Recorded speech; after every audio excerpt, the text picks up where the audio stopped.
finding true north. The heart is deceitful above all things and desperately wicked. Who can know it? Jeremiah 17, verse 9.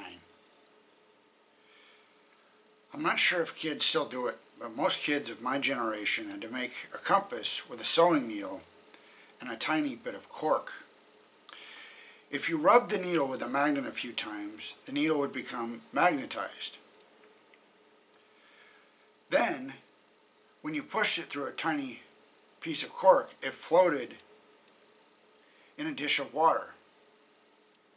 The needle would spin until it was aligned with the North Pole, or the South Pole if you lived in the Southern Hemisphere. It was a handy bit of information, especially if you happen to find yourself lost in the woods with a magnet, a needle, and a bit of cork.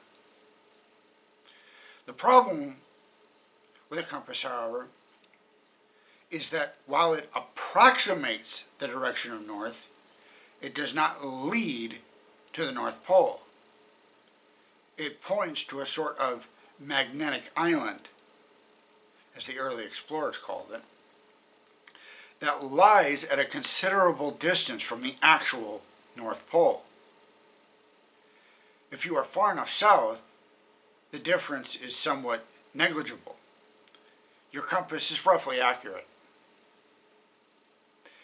If you are in the high Arctic, the disparity becomes more dramatic and far more problematic. You can actually be north of magnetic north. Another problem? The magnetic north moves. During the 20th century, it moved almost 700 miles to the northwest.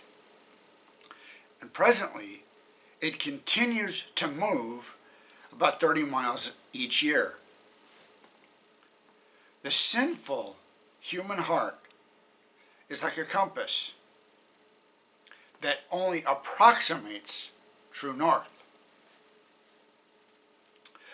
We have retained some capacity for judging the difference between right and wrong, thanks to the Holy Spirit. But our hearts have been so deeply affected by sin that we tend to follow the drifting moral standards of sin and selfishness. Sin is not merely a list of wrong actions. It is a deeply rooted problem that has affected our moral instrumentation. Our actions may be sinful, but that is because our hearts have become sinful. Jeremiah points out that our hearts have been corrupted to the extent that much of the time we cannot even determine how far we have strayed from God's will.